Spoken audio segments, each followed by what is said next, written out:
Richard Monsieur Dolan, Le secret sur les ovnis montre le vrai visage d'un empire global US. Le problème des ovnis est un problème réel. Il a impliqué du personnel militaire tout autour du monde depuis plus de 50 ans et est couvert de secrets. Au cours des ans, cependant, assez de pièces du puzzle ont émergé pour nous donner une idée de à quoi l'image ressemble. Ce que j'ai essayé de faire est très simple, utiliser autant de ces pièces que possible pour construire un récit historique clair, franc, du problème OVNI en se concentrant sur les dimensions de sécurité nationale. Parce que le sujet des ovnis n'est devenu guère plus qu'une blague culturelle, il est important de souligner dès le départ pourquoi cela n'est pas une plaisanterie, pas du divertissement mais quelque chose digne d'attention sérieuse. Bien que les histoires d'objets étranges dans le ciel remontent à loin dans le temps, le problème a reçu peu d'attention jusqu'à la 2e Guerre mondiale. À l'époque, le personnel militaire des pays alliés et de l'Axe a rapporté des objets non conventionnels dans le ciel, généralement connus sous le nom de faux fictés. Rétrospectivement, ce développement n'est pas si surprenant. Tout d'abord, l'aviation humaine est devenue répandue pour la première fois. Au-dessus des nuages, des milliers de pilotes ont soudain eu un genre de visibilité que personne n'avait jamais eu auparavant. Une seconde raison a été l'invention du radar, qui a étendu la portée de la vision humaine par des moyens électroniques. De plus, il semblait raisonnable de supposer que les observations bizarres étaient liées à la guerre elle-même, peut-être une technologie expérimentale. On aurait pu s'attendre à ce que de telles observations disparaissent après la fin de la guerre en 1945. Au lieu de cela, elles se sont accrues. En Europe en 1946, puis en Amérique en 1947, les gens ont vu et rapporté des objets qui ne pouvaient pas être expliqués par une quelconque raison conventionnelle. Partout où les observations se produisaient, les autorités militaires dominaient les investigations, et pour des raisons parfaitement compréhensibles. Des objets inconnus, fréquemment pistés sur radar et observés visuellement, volaient à l'intérieur des territoires nationaux et, dans le cas des États-Unis, au-dessus des installations militaires sensibles. La guerre était finie?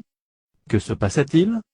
Au départ, certains Américains ont craint que l'Union soviétique puisse être derrière la vague des soucoupes volantes. Cette possibilité a été étudiée, puis rejetée. À une époque où l'avion le plus rapide du monde approchait la vitesse de 96 km/h, certains de ces objets excédaient ou semblaient excéder 1600 km/h. De plus, ils manœuvraient comme aucun avion ne le pouvait avec des virages à angle droit, des arrêts nets et des accélérations instantanées. Les Soviétiques pouvaient-ils vraiment avoir construit quelque chose comme cela? Si oui, pourquoi les faire voler au-dessus de l'Amérique et de l'Europe occidentale? Pour les experts, l'idée semblait au mieux tirée par les cheveux et 50 ans plus tard, leur conclusion tient toujours. S'ils n'étaient pas soviétiques, les objets pouvaient-ils être américains? La possibilité a été étudiée et rejetée pour les mêmes raisons. La vitesse du son n'a pas été franchie jusqu'en octobre 1947, est-il vraiment crédible que, avant cela, les Américains avaient découvert secrètement une technologie hypersonique antigravité? Lors de la vague d'OVNI de 1947, tout indique qu'il y avait de multiples investigations simultanées au sein des communautés de renseignement et militaires américaines sur ces soucoupes volantes. Bien que l'Air Force était officiellement chargée d'enquêter dessus, elle ne fut jamais la seule dans la partie. Chaque service a rapporté et enquêté sur des observations. Le FBI a enquêté sur les ovnis pendant un moment, et vers 1948 au plus tard, la CIA a amorcé un intérêt continu. Vers la fin de 1947, un contingent d'analystes de l'Air Technical Intelligence Center, ATIC, à la base de l'Air Force où Rick Patterson, croyait que les ovnis étaient extraterrestres. L'ATIC était le principal centre de l'Air Force pour évaluer les nouvelles technologies et, en tant que tel, a tenu un rôle clé dans les premières investigations sur les ovnis. En été 1948, cette équipe a préparé une estimation de la situation qui a atterri sur le bureau du commandant de l'Air Force Vandenberg, exposant la thèse extraterrestre. À ce que l'on raconte, Vandenberg l'a rejeté, soit pour manque de preuves, soit parce que cela n'exposait pas les conclusions qu'il voulait. Quoi qu'il en soit, il a fait clairement savoir que l'Air Force n'accepterait pas de spéculation sur les extraterrestres comme solution aux ovnis. Bien sûr, les gens ont continué à voir ces choses, et à se demander ce qu'elles étaient. En été 1952, par exemple, les observations d'ovnis étaient si fréquentes, et souvent d'une telle qualité, qu'il a en fait semblé à certains dans l'Air Force, qu'une invasion pouvait être en cours. Pouvait-il vraiment s'agir d'aliens? Avec l'aide de la commission Robertson de janvier 1953, sponsorisée secrètement par la CIA, l'Air Force a grandement amélioré la censure sur le problème. Toutefois, elle n'a presque jamais cessé. Des organisations civiles ont émergé pour recueillir et analyser les rapports d'OVNI intéressants. Pour compliquer l'affaire, l'Air Force s'est mise elle-même dos au mur. Malgré son mépris public pour les ovnis, elle s'est engagée elle-même à les contrôler en tant que menace possible à la sécurité nationale. Ceux qui critiquaient les déclarations de l'Air Force sur les ovnis, et il y avait de nombreuses personnes, demandaient fréquemment si les soucoupes ne présentaient aucune menace pour la sécurité nationale, et existaient seulement dans l'imagination, pourquoi l'Air Force avait-elle créé le projet Blue Book pour étudier les rapports? Puis est venue la grande vague d'ovnis de 1965 et 1966. La densité et la qualité des observations ont bien fait comprendre que l'Air Force ne pouvait plus se cacher plus longtemps derrière des ballons météo, des gaz des marais ou de la foudre en boule. À la même époque, il est devenu également impossible de contrer l'examen attentif du public sur ce problème. L'Air Force a donc financé une étude scientifique des ovnis par l'Université du Colorado, connue plus généralement sous le nom de Comité Condon, pour régler l'affaire une bonne fois pour toutes. Après 2 ans de suspense, le comité a conclu que les ovnis n'étaient pas dignes d'études scientifiques, essentiellement du non-sens. Les critiques ont répondu que l'étude elle-même était sans valeur, avec des conclusions qui ne correspondaient pas à ses propres données. De plus, il y avait du ressentiment entre les propres membres du comité, ce qui a abouti à la suppression du contingent pro-OVNI à mi-chemin du projet. Il est apparu fortement que la direction du projet était orientée vers une conclusion négative depuis le début. Des rumeurs se sont répandues sur un contrôle du comité de la part de l'Air Force ou de la CIA. Aussi confus qu'était le comité Condon, son rapport a donné précisément à l'Air Force ce dont elle avait besoin, la justification pour fermer Blue Book. En décembre 1969, l'Air Force a annoncé qu'elle n'enquêterait plus sur les ovnis. Les principales organisations d'investigation civile ont aussi décliné rapidement, et les gens qui voyaient alors des ovnis n'avaient presque nulle part vers où se tourner. Faisons une pause ici pour évaluer la situation. Ce que nous pouvons voir c'est qu'à un certain moment durant la moitié des années 40, les services de renseignement des États-Unis, ainsi que ceux d'autres pays, avaient des raisons de croire qu'il y avait des objets dans le ciel qui ne venaient pas d'Amérique, de Russie, d'Allemagne ou de tout autre pays. Au sein des USA, ces objets violaient certains espaces aériens militaires sensibles, et ne semblaient pas être des phénomènes naturels. On peut présumer que les autorités de sécurité nationale affectées en ont fait une obsession immédiate pour déterminer la nature et le but de ces objets, et on peut conclure que la question est devenue un grand secret vers 1946 ou 1947 au plus tard. Certains rejetteront tout ça comme une théorie de la conspiration, une des nombreuses dont est doté le paysage américain. Dans la culture populaire, le terme même sert de rejet automatique, comme si personne n'agissait jamais en secret. Apportons une certaine perspective et du bon sens à cette question. Les États-Unis sont composés de grandes organisations, corporations, bureaucraties, groupes d'intérêt et autres, qui sont conspiratrices de nature. C'est-à-dire, elles sont hiérarchiques, leurs décisions importantes sont prises en secret par quelques preneurs de décisions clés, et il leur arrive de mentir sur leurs activités. Telle est la nature du comportement organisationnel. La conspiration, dans son sens premier, est une manière de vivre partout autour du globe. Au sein des services de renseignement et militaires du monde, cette tendance est poussée à l'extrême. Durant les années 1940, alors que les militaires et leurs scientifiques développaient les armes les plus effrayantes du monde dans le secret le plus total, le problème OVNI leur est tombé dessus tel que. Étaient-ils intéressés par ces objets fouinant autour de leur espace aérien restreint? Voulaient-ils limiter les informations qu'ils obtenaient? Il n'y a pas de réponse définitive, mais les faits connus indiquent que cela était ainsi. Si nous supposons, alors, qu'il y a une conspiration OVNI, nous pouvons nous demander où elle se situe. Y a-t-il par exemple un groupe de contrôle central qui s'occupe du problème? Peut-être que oui, peut-être que non. Il est possible, même plausible, que personne dans les administrations publiques de nos jours ne sache ce qui se passe. Il se peut qu'un groupe de contrôle OVNI ait existé à un moment au sein du ministère de la Défense des USA, ou à la CIA, mais il n'y a aucune bonne raison pour qu'une telle situation doive exister aujourd'hui. Non seulement le secret dans ces cercles est axiomatique, mais l'information est tellement hautement compartimentée qu'il est facile d'imaginer comment diverses bribes d'informations ufologiques pourraient tomber dans des douzaines de domaines semi-isolés. Dans l'armée, le secret reste la règle au sujet des ovnis. La fermeture du projet Blue Book n'a pas fait cesser les témoignages ou les enquêtes. En effet, l'Air Force a oublié de mentionner dans son annonce de 1969 que Blue Book n'avait jamais été le principal organisme enquêtant sur les ovnis. Après 1952, son existence était purement un effort de relations publiques. Les investigations sur les ovnis ont continué et les établissements militaires traitant des informations supersensibles, comme la légendaire Zone 51 à Groom Dry Lake, Nevada, ont continué à être la source de rumeurs liées aux ovnis. Mais un membre de l'armée serait totalement insensé de se laisser être pris à discuter de cela avec le public. Comme l'a dit le 133 degrés officier de l'aviation James Godel. Quand vous allez travailler dans ces endroits, vous renoncez à vos droits constitutionnels. Vous signez un morceau de papier disant que si vous violez votre convention de sécurité, et que vous discutez des programmes sur lesquels vous travaillez, sans procès, sans droit d'appel, vous allez à la prison fédérale Les Avants-Ourthe pour 20 ans. C'est une réelle grosse incitation à la fermer. Cela se réfère au serment sur le dévoilement involontaire d'informations ou de données de sécurité classifiées. Prêté par tout le personnel exposé à de l'information classifiée de n'importe quel type, il engage pour la vie sous toutes circonstances. L'armée a profondément dissimulé la question OVNI. Depuis les 30 dernières années, les demandes faites à l'Air Force ou aux autres corps gouvernementaux sur les OVNI ont reçu la même réponse. De 1947 à 1969, l'Air Force a enquêté sur les objets volants non identifiés dans le cadre du projet Blue Book. Le projet, dont le siège se situait à la base Wright-Patterson de l'Air Force dans l'Ohio, s'est terminé le 17 décembre 1969.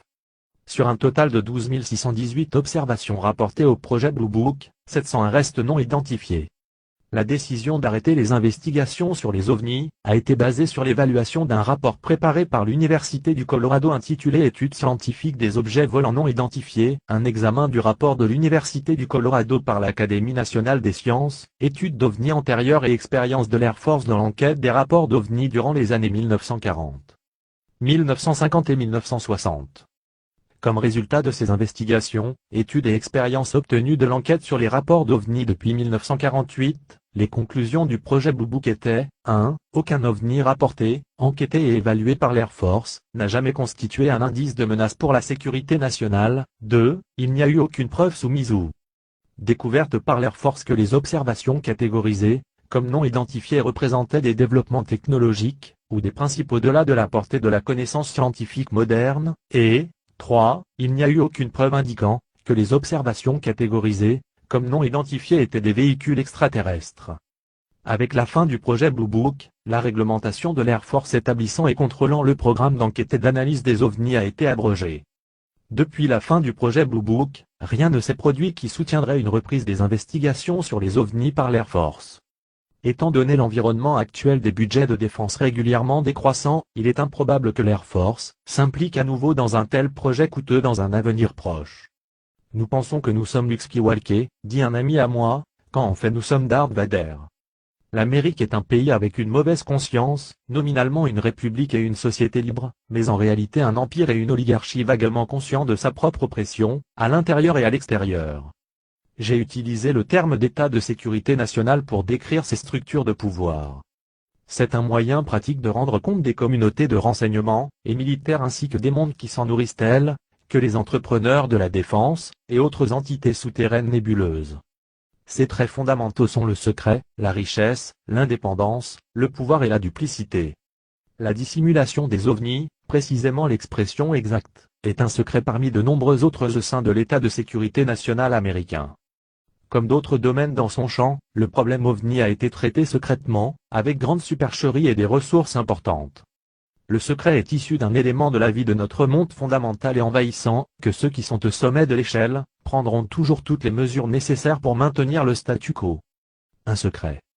Presque toute chose d'importance entreprise par l'armée américaine, et les services de renseignement, ces 50 dernières années se sont produits en secret.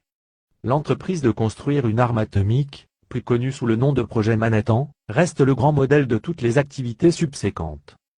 Pendant 4 ans, pas un seul membre du Congrès n'en a eu même connaissance, bien que son coût final ait excédé le total incroyable de 2 milliards de dollars.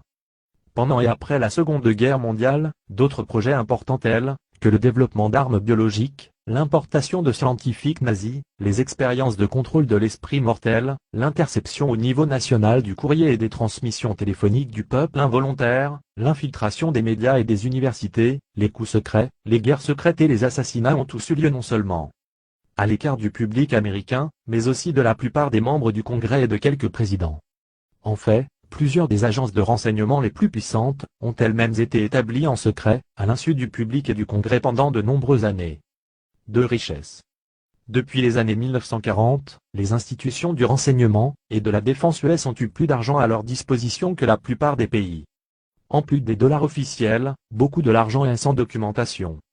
Depuis ses débuts, la CIA s'est engagée dans une variété d'affaires officieuses, qui ont généré de grosses sommes d'argent.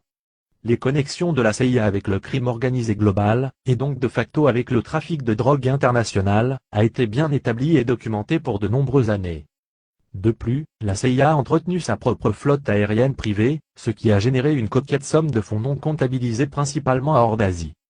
Pour finir, beaucoup de l'argent original pour diriger les services de renseignement américains, provenait de très riches familles américaines bien en vue, qui ont longtemps maintenu un intérêt pour le financement d'opérations de sécurité nationale importantes pour leurs intérêts. 3. Indépendance. En théorie, une surveillance civile des institutions de sécurité nationale américaines existe. Le président est le commandant en chef de l'armée. Le Congrès a le contrôle officiel de la CIA. Le FBI doit répondre au département de la justice. En pratique, peu de cette chère théorie a été appliquée lors de la période étudiée. Une raison à avoir avec le secret, la compartimentation de l'information au sein des cercles de renseignement et militaires. L'autorisation top secret n'autorise pas quelqu'un à accéder à toutes les informations top secret. L'information sensible est disponible sur la base du besoin de savoir.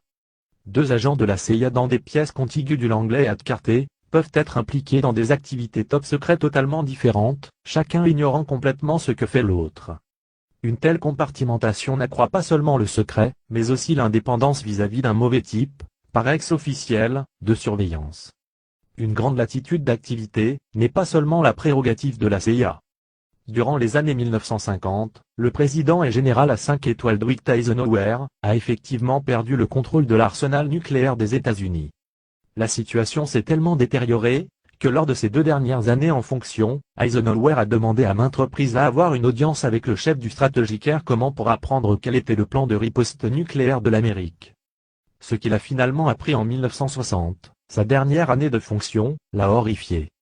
Si un héros militaire respecté, tel qu'Eisenhower ne pouvait pas contrôler l'arsenal nucléaire américain, ni obtenir une réponse directe du Pentagone, comment diable le pouvaient les présidents Truman, Kennedy, Johnson ou Nixon pour des affaires comparables ? 4. Pouvoir. Le secret, la richesse et l'indépendance s'ajoutent au pouvoir.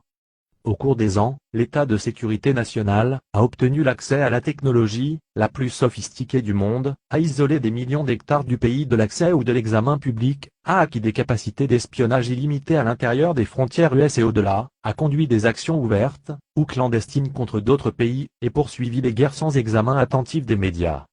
À l'intérieur du pays, il maintient son influence sur des officiels et des communautés élues dans l'espoir de quelques-uns des milliards de dollars de la défense. 5. Duplicité. La tromperie est un élément clé de la guerre, et quand gagner est tout ce qui importe, la moralité conventionnelle des gens ordinaires devient un obstacle. Les exemples de tromperie publique par des éléments de la sécurité nationale sont trop nombreux pour être résumés ici, mais sont fournis dans les chapitres suivants.